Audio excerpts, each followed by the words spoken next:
doing really the most important thing we can be doing, which is asking the really key and core, most important question that we can ask, which is, what are we doing here? What are we living for? What are we passionate about? And I've put here the whole purpose of life, how to live a well thought out, meaningful, happy and fulfilling life. Because as we said last week, everyone wants to have a successful life, a meaningful life, a fulfilling life.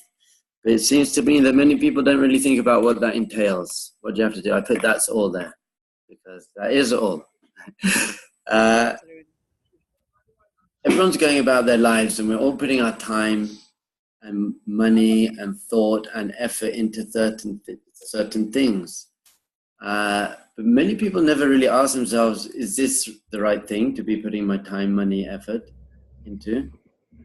So I find that with every decision in life, with every big investment, for example, if you're going to buy a car, what do you do before you buy a car? Before you buy a car, you do lots of research. You know, you check it out. You talk to people who have cars. You go online. You go to the shop and speak it out with the salesman. You write a list of what's important in a car for you. You know what aspects you like in a car, how much gas it uses per mile, all the things you do, everything. If you're going to invest in something as big as a car, you take your time before you do it, and you understand it and you work it out and you do the research. The same is in your business. If you have a business, you sit up, you're thinking, how do I get more clients, and what websites can I go to, and how do I do marketing, and how do I set up my own website, and all these things. When you're investing in a business, when you're setting up a business, you do a lot of research to work it out. Same with if you're going on holiday, if you're going on vacation, you're going to go to Thailand. You do some research, find out what there is to do there, book a hotel maybe, find people to go with, understand it. In a relationship, you want to know what do you want in a relationship, you put in the effort. So find it in life, anything that's important, anything that we value, anything we care about, you got to do some research. You know, you got to find out why am I doing this? What am I doing this for? So too comes to life, because it's funny, life, which is the most important investment, many people are just living it without having done any research. They haven't done the research. What am I living for? Am I putting all my time and effort and money into doing the right things? And I speak to people and they haven't thought about it. They haven't really thought about what does it take to live an amazing life. So one thing Judaism really can't stand, well, I don't want to say can't stand because we're very loving and understanding people, but one thing we don't appreciate so much is ignorance. Ignorance is not bliss. There's a saying, a phrase in English, ignorance is bliss. But the truth is it's not. Ignorance is foolish. Ignorance is foolish and maybe even a little bit dangerous. If you're ignorant, if you don't know what's going on, then you're not going to achieve what you're meant to achieve. You might say ignorance is bliss, but if you're crossing a motorway and there are lots of cars coming, but you say, no, ignorance is bliss, I don't need to know about all the cars coming, that's foolish and dangerous. In life, you know, we're told certain things and we've got to work out, are they true? And what am I going to invest in? And how am I going to invest in it? Through a process of rational research and understanding. Judaism is a religion that does not believe in blind faith.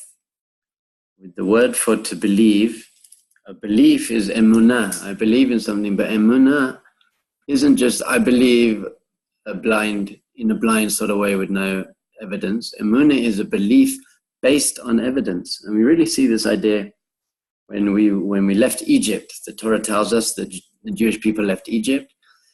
And we were on our way to Israel. And we crossed the sea, and Hashem, God, made the sea split for us.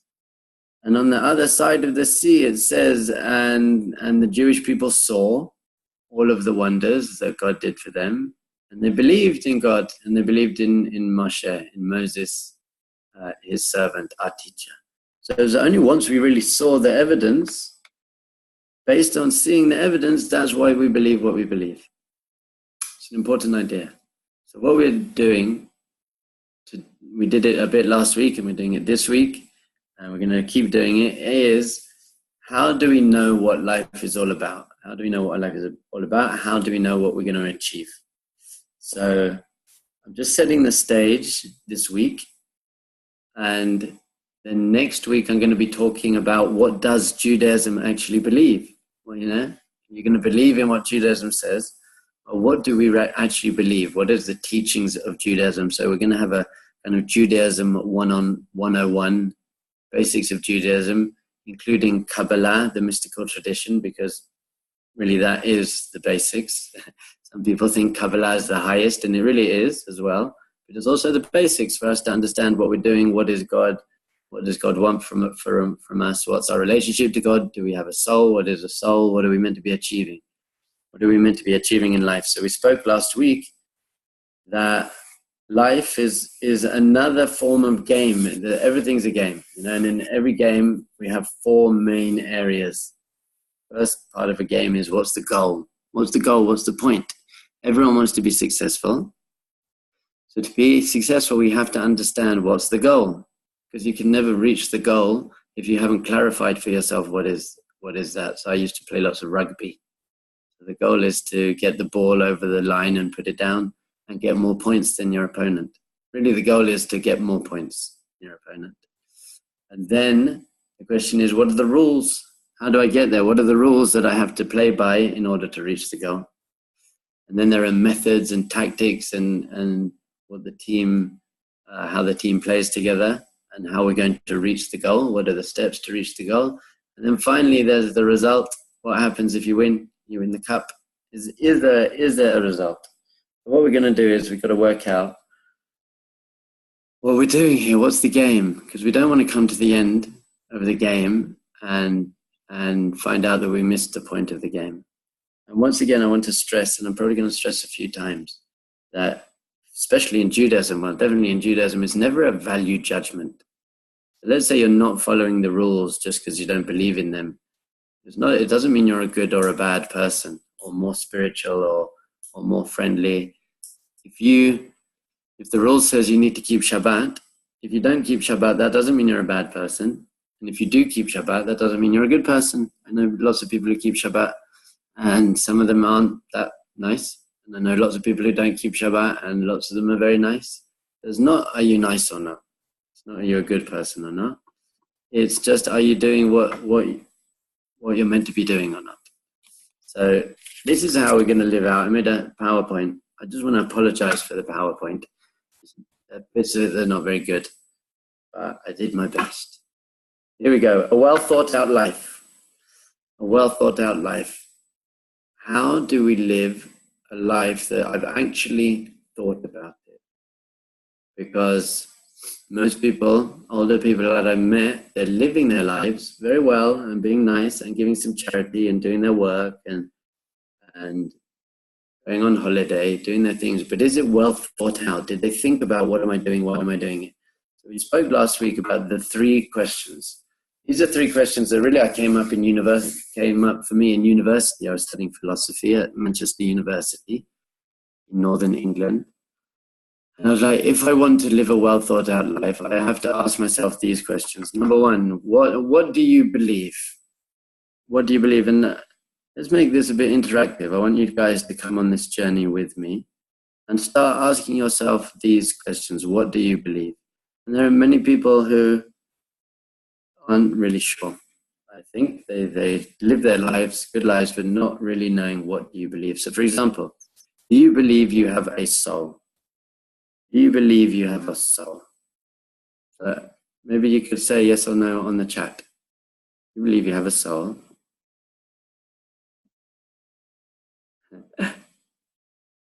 Moshe, do you have a soul? Hila, you got a big soul. Thumbs up if you have a soul. Type in if you have a soul, right? So the first question is... Adam says yes. Oh, Baruch Hashem.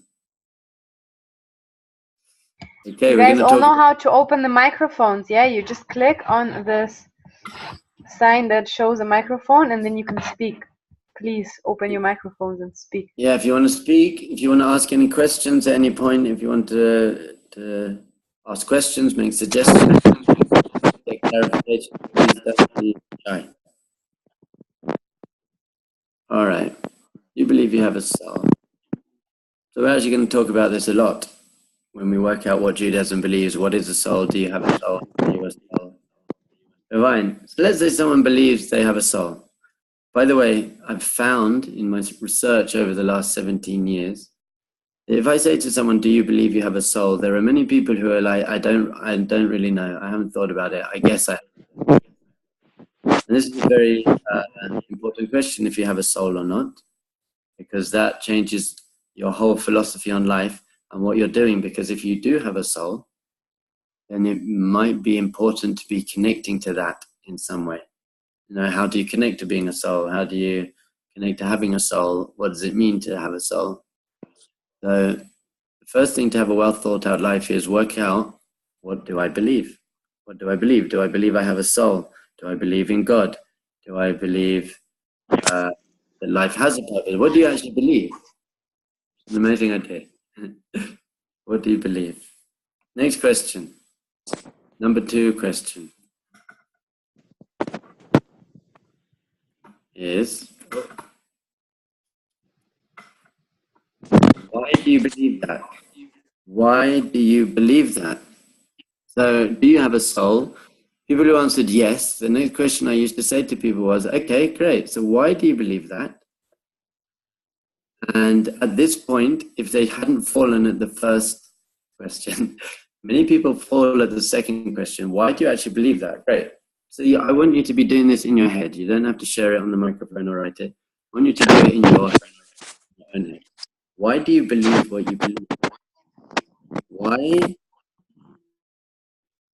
Why do you support Tottenham Hotspurs instead of Arsenal? If you do. Or Borussia Dortmund instead of whoever you support. Why do you support them? So very often we find that people believe what they believe just because that's how they were brought up, because of their parents told them that, or because of their society. And we tend to believe just what we're told. So someone whose parents support Tottenham Hotspur, so they support Tottenham Hotspur, or they were born near the ground. But had they been born 3 hours drive up the M1 in Manchester, then they'd support Manchester United or Manchester City. We believe what we're told very often, and there are not very many people who have just really kind of thought it out for themselves. Why are you believing and therefore acting how you're acting? Because we act according to our beliefs. So why are you doing that? Why are you acting how you're acting? If we were born in India, as we said last week, if you were born in India, you'd believe in many gods. Maybe we can actually look into that today. You'd believe you'd eat a certain thing. If you were born in China, you'd be a communist. If you were born in the middle of Jerusalem here, you'd have 10 children and have payat and believe certain things. So most people, it's very important at some point in your life to work out what you believe and why you believe it. What do you value? And am I living by the right values? We're going to speak a lot in this course about values. What do you value? Why do you value those things? Are they the right values? And are you living up to your values? And so to live a well thought out life, you have to ask yourself why I believe what I believe. I remember one time, actually a couple of years ago, I went back to England to visit my family. When I go to England, lots of my friends come to visit. My friends back from when I lived in England, back before my journey through the East, and before I was religious, and they came to visit me on Shabbat, 2 of my friends. And we were sitting around and we love each other, we're brothers, we grew up together, and they were on their iPhones. And of course, I don't use my phone on Shabbat. Once again, not a value judgment at all. I'm not better or nicer than them. Just I don't use my phone, they do use their phone. And one of them turned to me and said, don't you think you're a bit crazy? You know, it's crazy. You've gone a bit too far. It's okay to have some beliefs and stuff, but really to do all of this stuff and not drive on Shabbat and all the, you know, it's a bit far. Which is fair enough, because I'm the one who changed. I'm the one, we all grew up together, and I'm the one who changed. So I said, well, listen, the reason I choose and I believe and I've decided not to use my phone on Shabbos, that decision has been based on about 16 years of research, a philosophy degree in Manchester, 3-year philosophy degree, and 6 years living in Asia, studying in depth many religions, and it's through meditation and prayer and experience and talking to all different religions and philosophies and researching it and looking at empirical evidence and rational thought.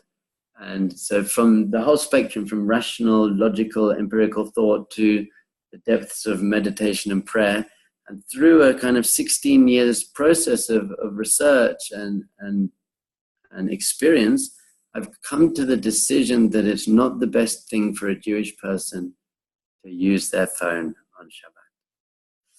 However, your using your phone is not based on anything. You just are because, you know, why it feels right, or because you want to. It's not because you've thought about it and come to a decision based on anything. You're just doing it because you're doing it. So who's crazy here? Who's the crazy one? You know, we're going to look into why I believe what I believe and how we got there. Someone once said to me, you're crazy for believing all of this Jewish stuff.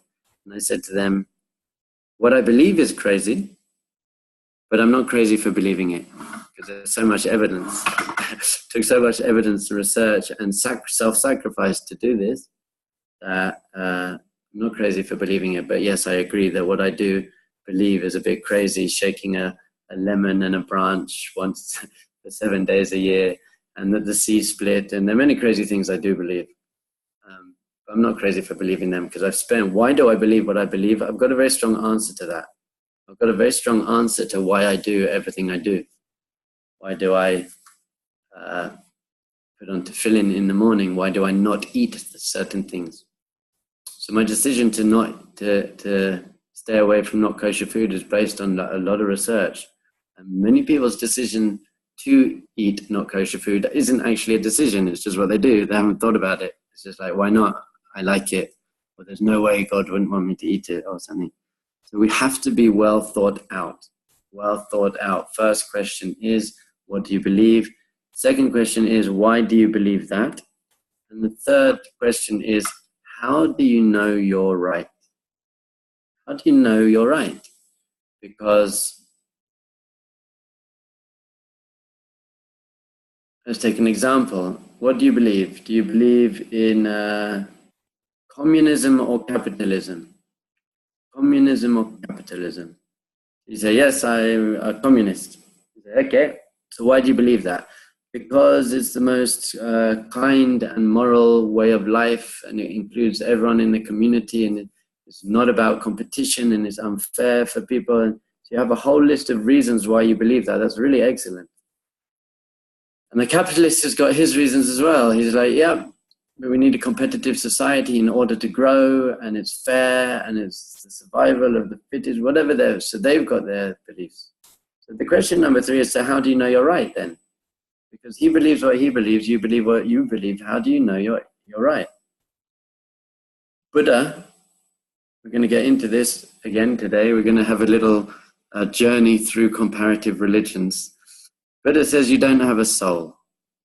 There is no self, anatta, there's no self. And Jesus says you do have a soul. That's great.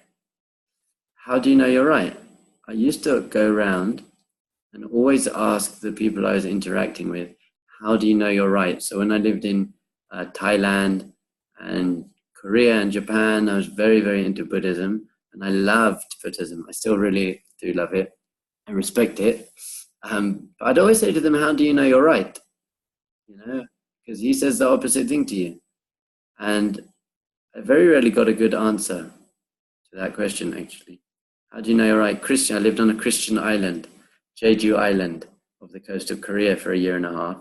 I hung out with lots of Christian missionaries. And I said, okay, it's good, and you teach this, and we're going to get into what they teach. You teach this, yeah, that's lovely, but how do you know you're right? You know, I want to be sure that what I'm doing is right. And the real answer to number 3 is, in Jewish terms, as we said before, it has to be based on rational evidence. It has to be based on rational evidence. Because if you say, I know I'm right because my master told me, and I'll say, yeah, but his master told him. Or if you say, I know I'm right because I was meditating and I reached the highest state of samadhi, which is a meditation, and there I noticed that we have no soul. There I experienced no soul. I'll be, that's great, but in his meditation, he experienced a divine communion with Brahman, a yogic communication with Brahman. So he experienced that. So he'll say, okay, well, it makes logical sense that we'd be like this. And I say, okay, but he says that it makes logical sense. So how do you know you're right? A Jew would always say to you, you know you're right. It has to be based on rational, scientific, philosophical evidence that you've looked into. Fine. So those are the 3 questions.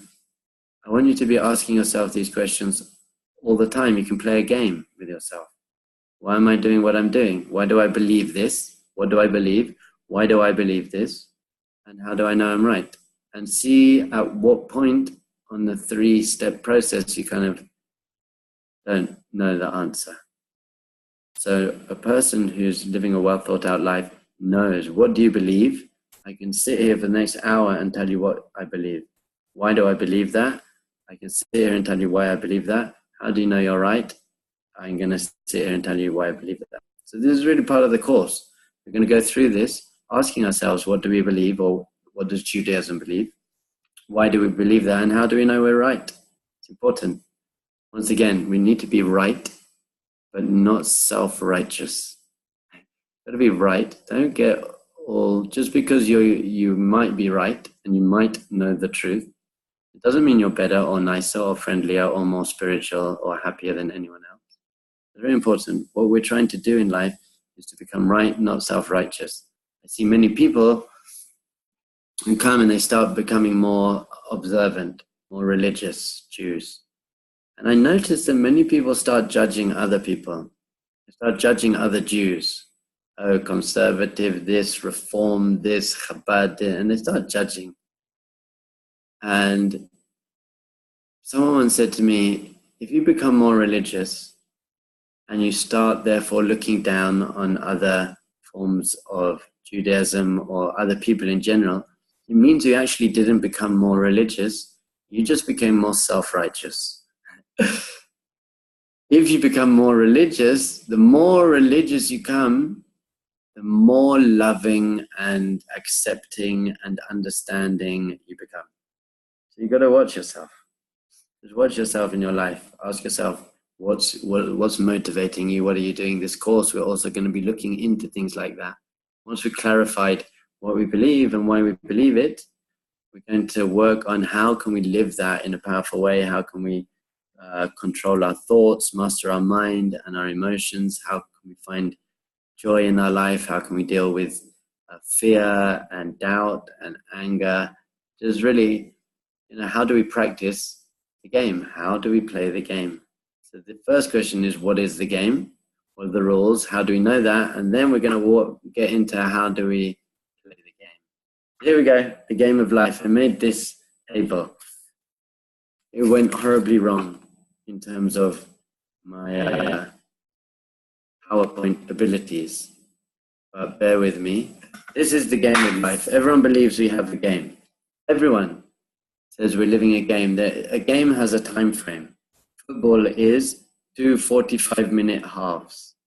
That's the time frame. We have a time frame. You're here for 100 years, I hope. Some people don't make it there, but we're here for 100 years. What is the game? What is the goal? What are we trying to do? So split it up like this. terrible animations. Watch this. So there are those of us who believe that there is an objective and intrinsic purpose to life, which means this is really religions, Judaism, Christianity, Islam, and Orthodox Hindu schools. You'll see soon we put Hindu in inverted commas because there isn't something called Hinduism really.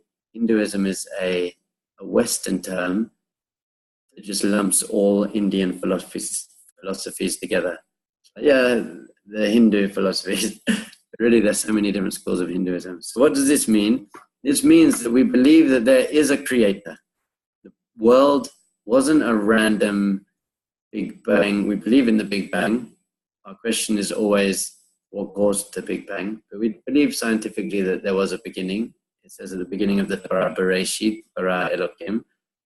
At the beginning, God created the world. If someone says to us, well, it all came from just one piece of gas.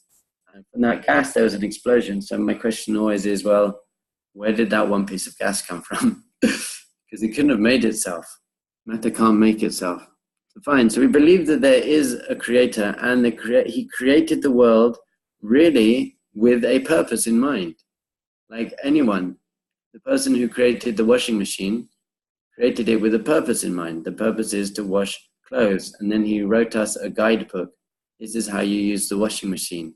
Put this much detergent in, put it on for this much time, take care of it like this. So the Creator created the world with a purpose in mind and gave us the rules in some form of book.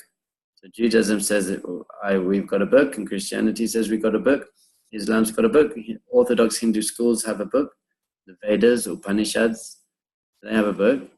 So that is it. And the Creator said, here's the guidebook, follow the guidebook, and then you get the most out of life. That's it. That's the game. This, we also say the game, what is the result of the game? The result of the game, it has important, real, eternal consequences. There is an afterlife, there's reincarnation. So we said very important, we spoke last week a little bit. Some people say, you know, who cares? Let's just be good people, let's get on with life. Who really cares if we know the purpose of life? You're asking, the questions are too philosophical and too deep. I'm just trying to put food on the table for my family, which is very fair enough. However, someone who believes that there's an objective, intrinsic purpose and truth to life would also believe that someone who isn't living in accordance with that is basically missing the purpose and missing what they're here for. There's the next level is here. Some people say, like Buddhism, for example, Buddha doesn't believe that there is a creator. It says, I worked out through meditation, I realized that there is an objective truth of reality. This is the nature of reality. How did Buddha work out the nature of reality? He sat in meditation and then he tapped into the purpose of reality. Not that there was a God who created the reality. He just managed to intuit the reality through meditation. And he says it's important consequences. Buddhism believes in reincarnation and an afterlife, and that's his. Then we got the next level. There's people who have a subjective purpose. They say there's no objective, there's no creator. There isn't a God. These are atheists, philosophers. There is no God. And I put the word purpose in inverted commas there because these people would say, people who say there is no God, and defining God at the moment as a purposeful creator. We're going to later in the course look into what we believe God is. Because if an atheist says to me that he doesn't believe in God, I'd say, Baruch Hashem, great, the God that you don't believe in, I also don't believe in. I don't believe there's an angry man in the sky. Anyway, so they say there is no God, or there are some people say there is a creator. There's an idea of deism. There is a creator. There has to be because the world can't be random. He basically created and then left it up to us to do what we like, work it out. So these people say now, although there isn't an objective purpose, now that we're here, we can work out what is the best way to live. What is the game? Let's make the game. and work out how are we going to live best. But they wouldn't talk about purpose. Maybe they talk about values, because there's no intention behind creation, and it was a random explosion, and it means that there is no ultimate purpose, intrinsic purpose. So here we go. So one way to do this is very logical. Let's look at the human condition.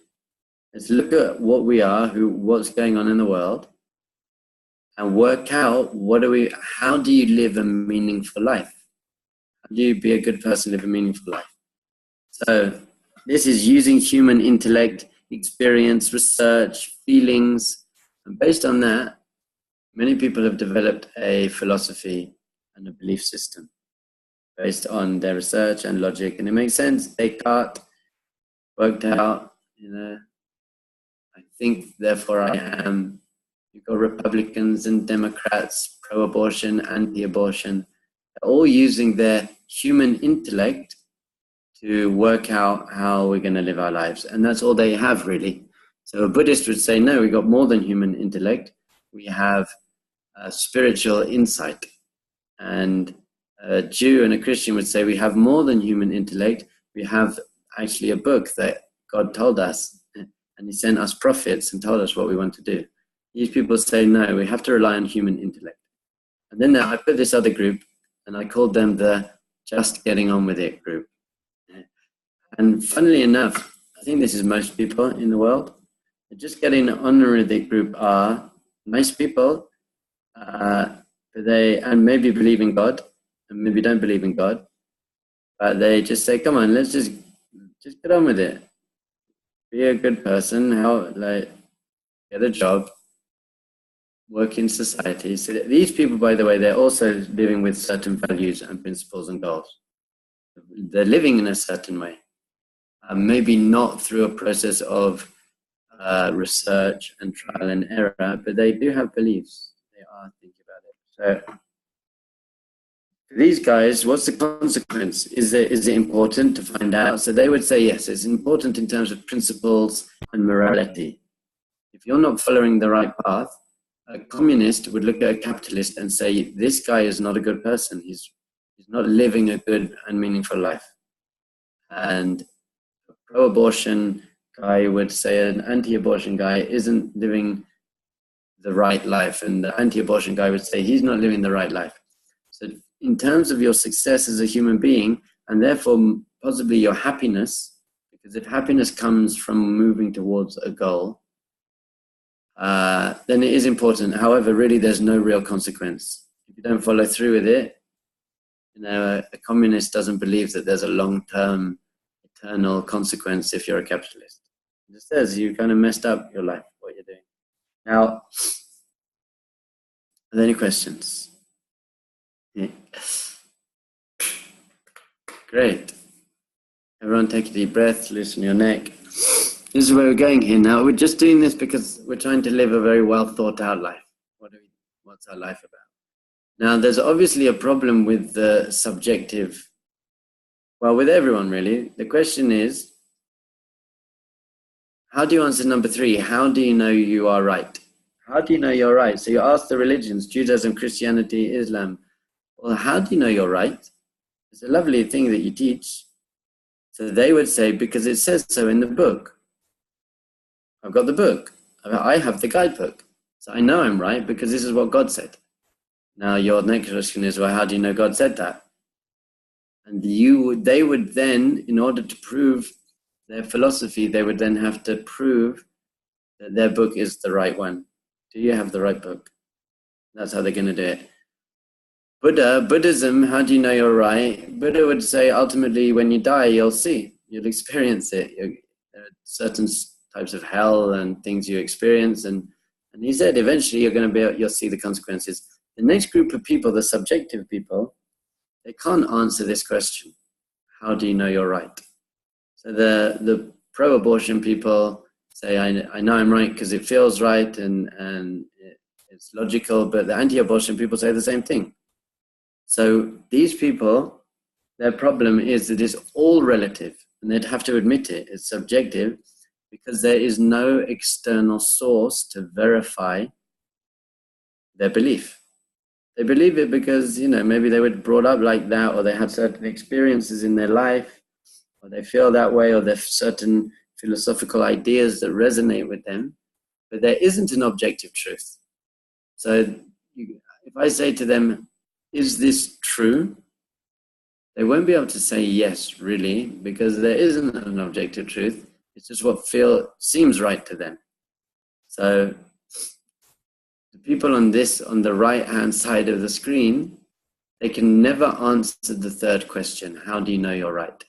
Because they would maybe have to admit, I don't know, I actually don't know I'm right, but this is what seems best and this is what I'm going to live by, which is equally fair based on their beliefs. Great, so that is, you fall into one of these categories, basically. Which one do you fall into? And then, how do you know which is the right one? After living a long life so far, I did actually come to the conclusion, and I noticed, I made this chart, and I looked across the chart and I said, all of these people would actually agree on something. There's a most basic general goal that everyone across the board would agree to. That means an atheist, a Buddhist, and a Jew. There are two basic goals of life now that we're here. Would anyone like to offer a suggestion as to what it might be? I believe that everyone would agree to is the basic, very generalized basic goal of life. What are you living for? Here we go. Here's a question. What's the purpose of life? What are you living for? What are you meant to do? What are you meant to do here? Have you thought about it? I've split it up into two very general categories. The purpose of life. What are you meant to achieve? How old are you guys? 20, 25, 30? So you got 70 years left to achieve something. You want to be successful? You want to achieve something? Well, what is it? What are you fighting for? What are your decisions based on? What is the purpose of life? Go. Anyone, turn on your microphone. Tell me. Guys, don't say something else at the same time, please. Looks like everybody just wants to open their microphone and say something at the same time. Come on, Jared. Wage es, etwas zu sagen. Moishe. Masha Allah. What a good name, Masha Allah. All right. I'm going to tell you. And I believe you're going to agree with me. And if you don't, that's okay, we can discuss it. This is the most general goal that everyone would agree to. Now, and here we go. I've put it into four different ways, but they all mean the same thing. Be good and do good. Improve yourself and improve the world. Live by the right values, do the right thing. Growth and contribution, grow. So really there are two purposes to life. And I would imagine, I've never met anyone who disagrees with this. And now that you're here, let's say someone who doesn't believe in God, now that you're here, what are you meant to achieve? It makes most sense that you're going to work on yourself, reach your potential as a human being, become the best human being you can become. And if you do believe in God, you're going to say that the book that you follow is the book that's going to tell you how to be a good human being. The second thing is do good. Improve yourself and improve the world. In Hebrew, it's called Tikkun Hamidot, fixing your character traits, fixing yourself, becoming as perfect a person as you can become. And Tikkun Olam, fixing the world. That's all we're trying to do. By the way, this completely redefines what it means to have success. Because success in life means how far have I moved along the path of growth and contribution. And we know this to be true intrinsically because this is what people talk about at people's funerals. People's funerals, you don't talk, well, he had this many cars and this many businesses. You don't. You talk about how good they were and how much good they did. So This is all you're doing, my friends. This is the purpose of life. The purpose of life is to become, in the Gomorrah, it teaches that when we were created, God said, you can go down, you can be on earth, but on a condition. The condition is that you choose to be a tzaddik and not a rasha. You choose to be a good person, a righteous person, and not an evil person. You're created with this goal in mind. Perfect yourself, become great, and do good things. Great. Positively influence the world around you. So when you have to make a decision in ever, the best and easiest way to make a decision is which of these two options is going to make me grow most and make me contribute most. So if you're in bed and the alarm goes off and you decided to go for a run, and you've got to choose, should I stay in bed or should I go for a run? You've got to ask yourself, well, which one is going to help me grow as a person? And which one is going to help me improve the world most? And then you do the one that is going to get you there. By the way, sorry to tell you, but it's usually the one that takes more effort. Usually takes more. The answer to your question is the one that takes more effort. Not always, but usually, because growth and achievement come through effort in your life. So here we have it. This is the purpose of life according to everyone. Be good and do good. We just have one small issue to deal with, is that all of these people would define that in a different way. So the utilitarian would say the greatest good for the greatest number of people, the greatest happiness for the greatest number. Christianity would say you got to have Jesus. Islam would say Muhammad. Everyone's got their own idea of how to actualize this. So we've got to ask, okay, so we all agree that we're trying to be the best people we can become. The only argument between religions and philosophies is, what does that look like? What does that involve to get there? And so today we're going to have a look at really what some of the religions teach us. And then we're going to see which one makes most sense. Sorry, a quick word on objective truth. I've gone very philosophical again.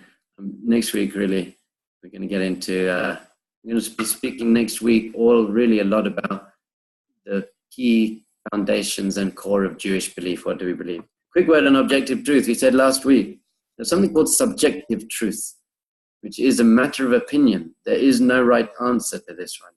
For example, red is the best color. Is that true? Is not true or false. It's just what you believe. It's an opinion.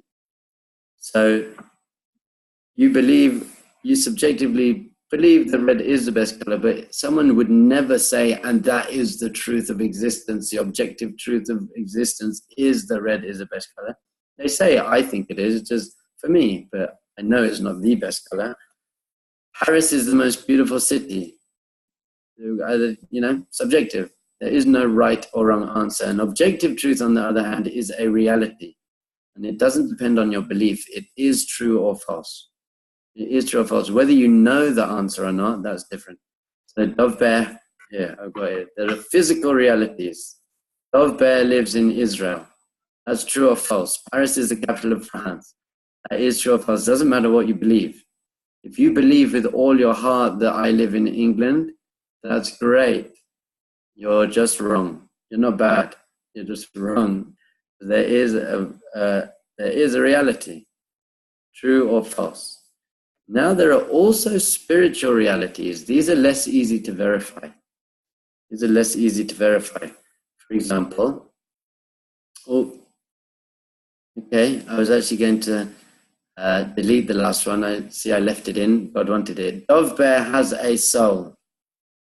That's either true or false. Last week I said to people, I have a soul. Is that objective or subjective? And many people said subjective.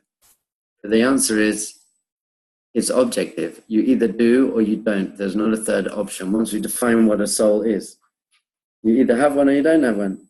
Now, why people got confused last week is because it's difficult to verify. So you can have an opinion about it.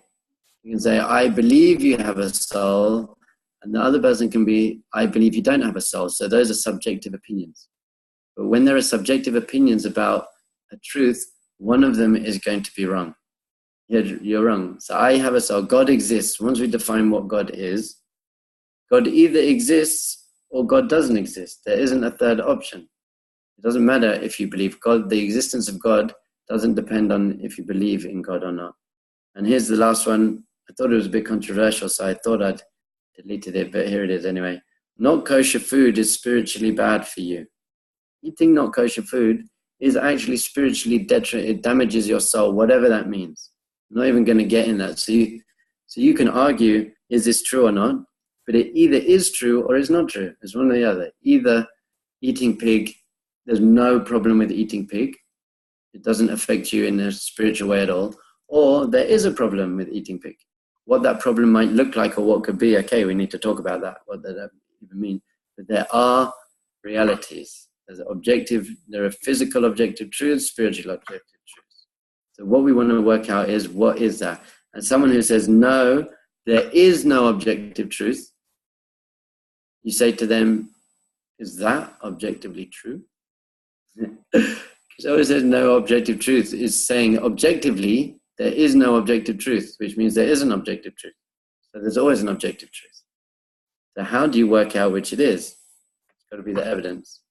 Here we go. I played a little game. Does he have a beard? Everyone? Yes. I had fun making this PowerPoint. Just bear with me. Does he have a beard? This is an objective truth. He either does have a beard or doesn't have a beard. I think everyone's going to go for he does have a beard. About this guy. Does he have a beard? There's an objective truth here. He doesn't, however much you believe this guy has a beard, he doesn't have a beard. What about this guy? Does he have a beard? Well, some people would say he does have a beard. And some people would be like, don't be silly, that's not a beard, that's just stubble. It's not a beard. And so now you start having an argument whether he has a beard or not. The truth is that even in this case, it's not subjective. He either does have a beard or he doesn't have a beard. What you're really arguing about is, how do you define beard? What's your definition of beard? If your definition of beard is it has to be 3 centimeters long to be qualified as a beard, then this guy doesn't have a beard. If your definition of beard is that you have some facial hair on your jaw, then he does have a beard.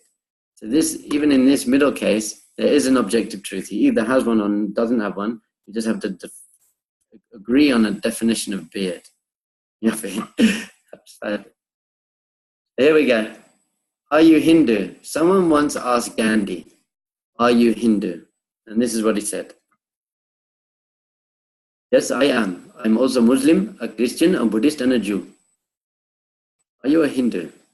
Gandhi said one of the most beautiful, sweet, poetic, well-meaning, and completely illogical things ever said.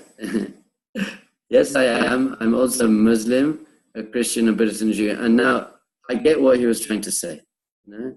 Let's have universality. Let's not fight each other. We're all the same. We're all part of the oneness. However, there is no way you can be a Muslim, a Christian, and a Buddhist, and a Jew.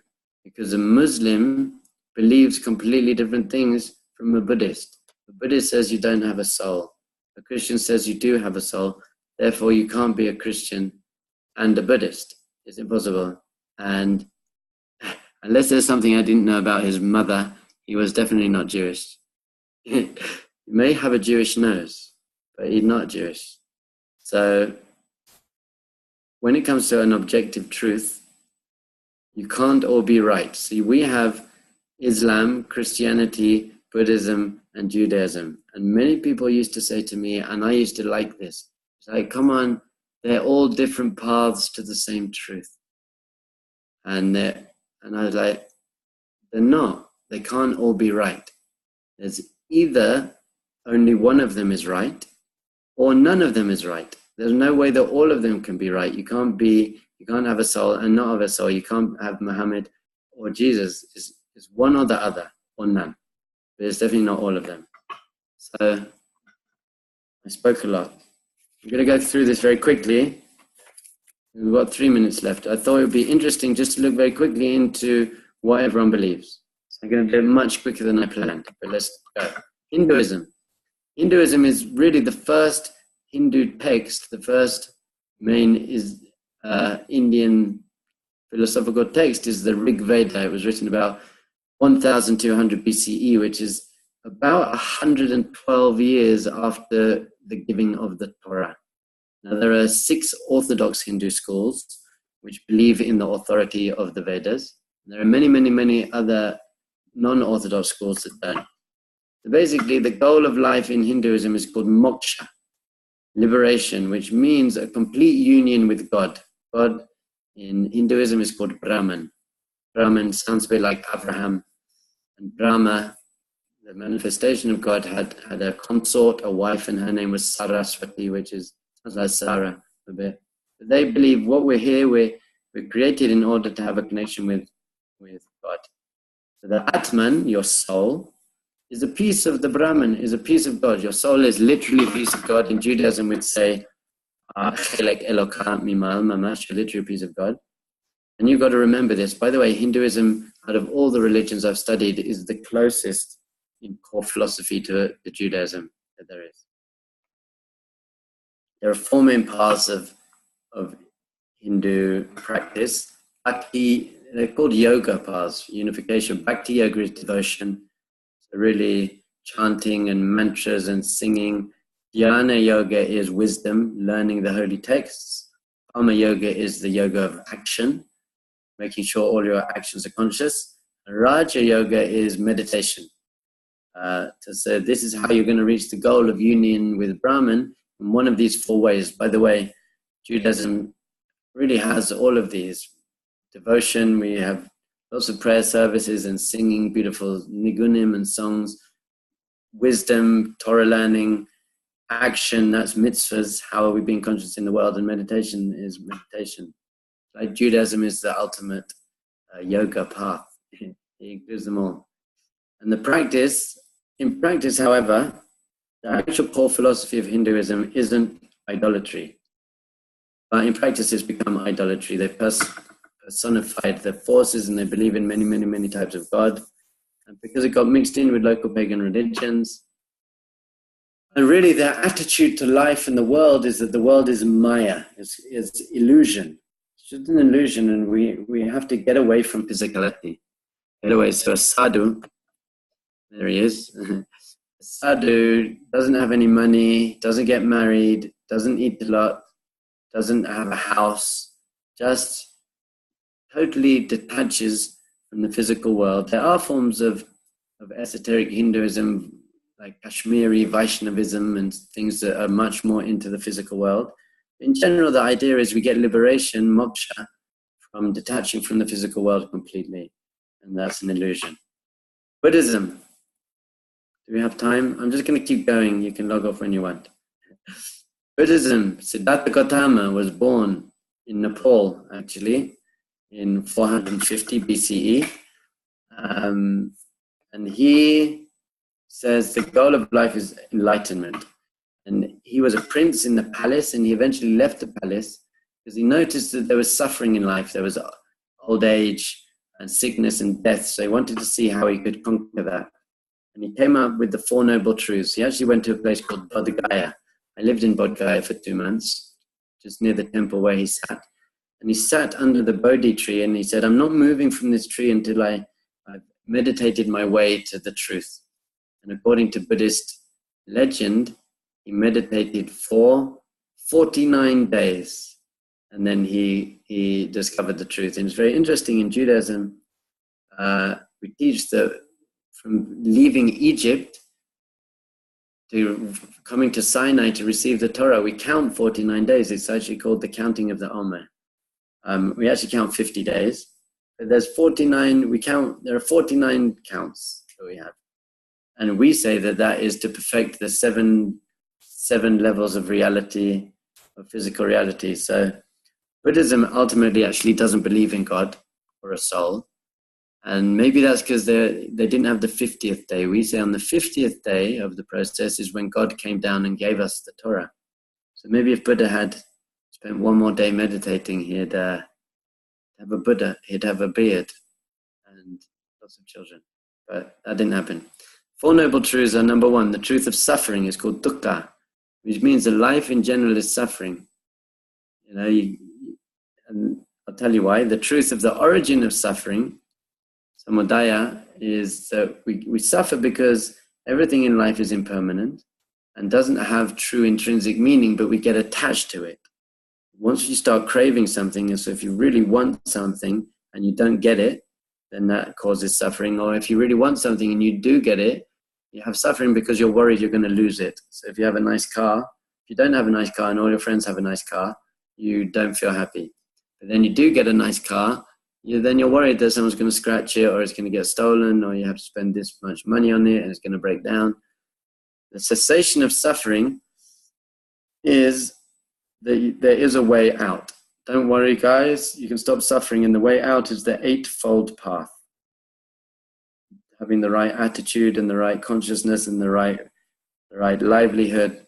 There's an 8-fold path. Those are the rules of the game. Play the rules of the game, and then you'll release yourself. Nirvana actually means quenching, putting out the fires of wrong notions, of ignorance, of anger, lust, doubt, fear. And then, I'm not sure, many people have heard of the famous Vipassana meditation course. I did it in India. 10 days, complete silence, meditating most of the day. So the 3 core ideas are anicca, impermanence, that everything's always changing. Dukkha, unsatisfactoriness.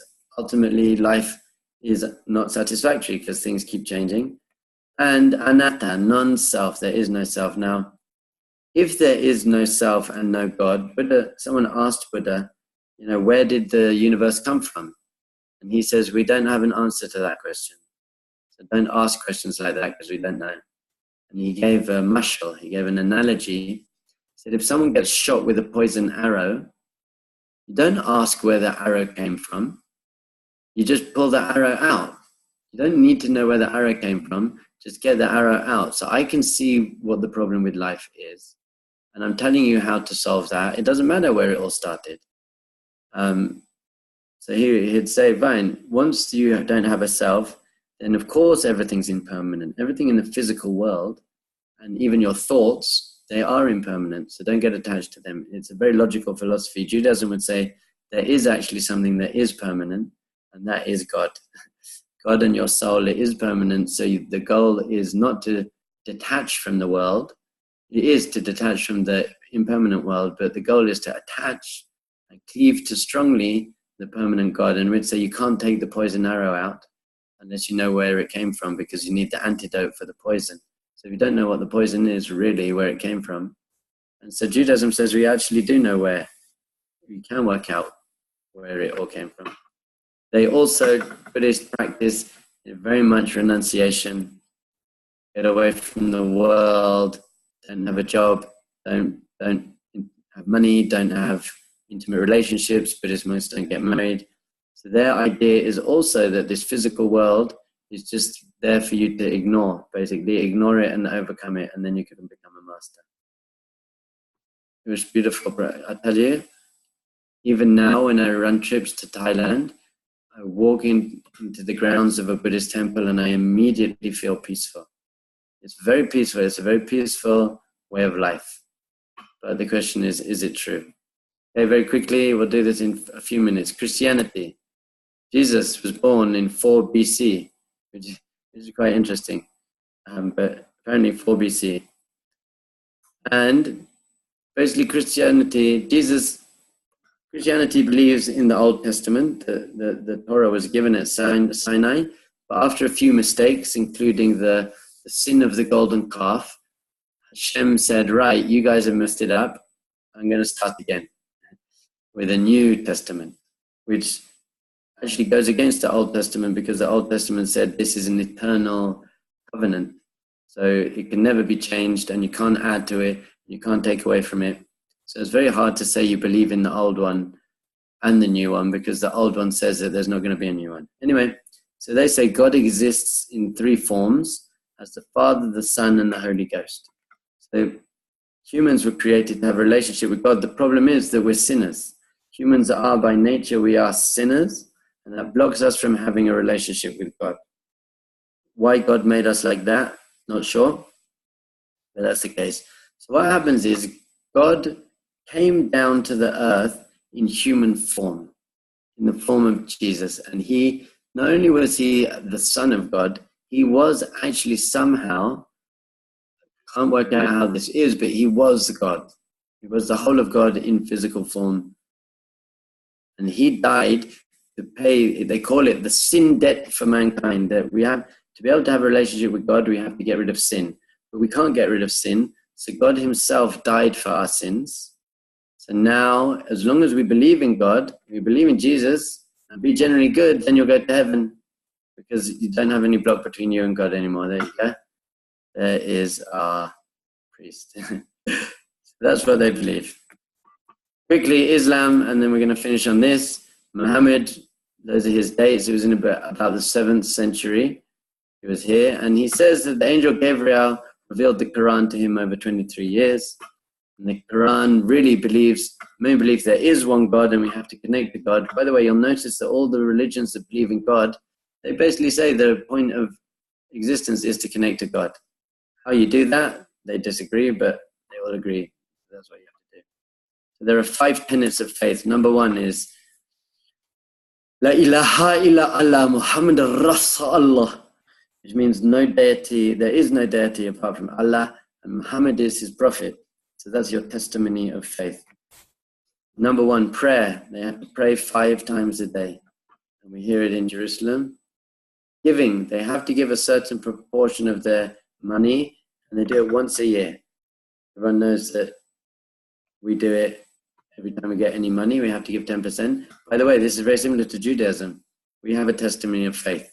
We believe in God. We believe Moses is his prophet. We pray a certain times a day, giving. Then there's fasting. They have a Ramadan. So I think it's in the 9th month of their year, they have to fast from sunrise to sunset. And the last one is pilgrimage. They have to go to Hajj. They have to go to Mecca. Any Muslim who can afford it and is physically able, I think it's in the 12th month of their year, they have to go to Mecca to do the pilgrimage. There you go. And all you have to do is follow the Quran, follow the word of Allah to get into paradise. There you go. There's my next door neighbor. Fine. So that's what they believe. Judaism. So now we get to Judaism, and I'm going to finish here.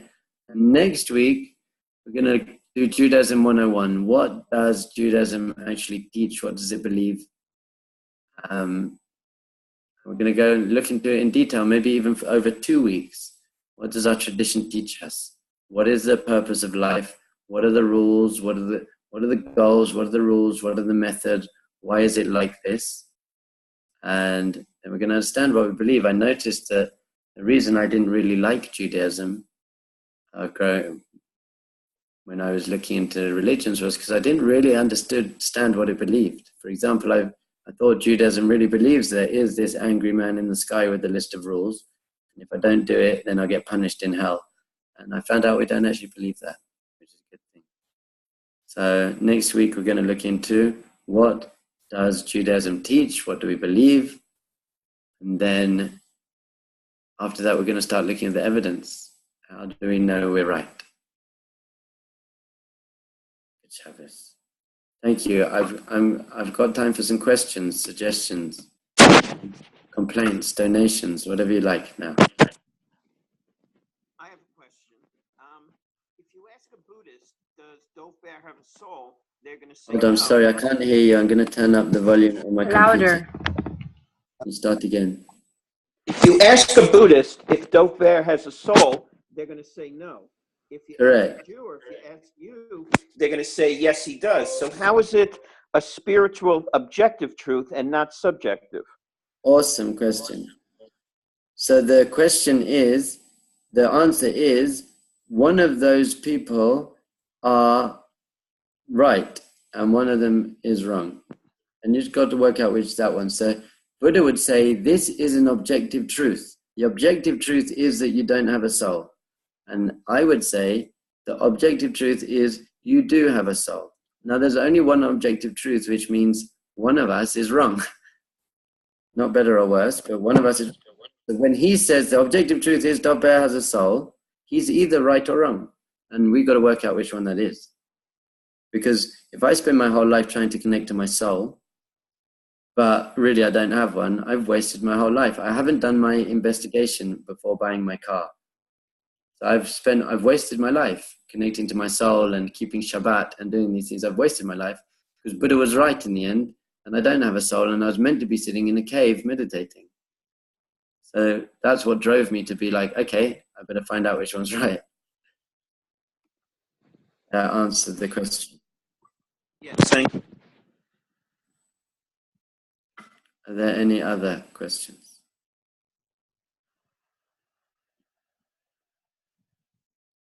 Great. I'm glad it was so clear. Hello?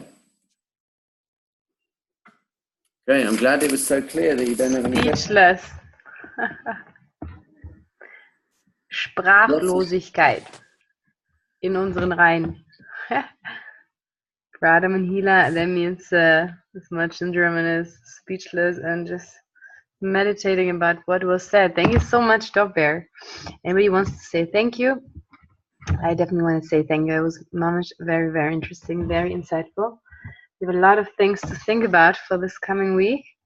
And we're looking forward to see everybody next week. Have a great start into the new week. Here in Israel, the week started, but you're going to start it tomorrow officially in Europe, whoever's there. And we're looking forward. Lovely, thank Gute you. Nacht. Lasst es euch gut gehen. Thank you.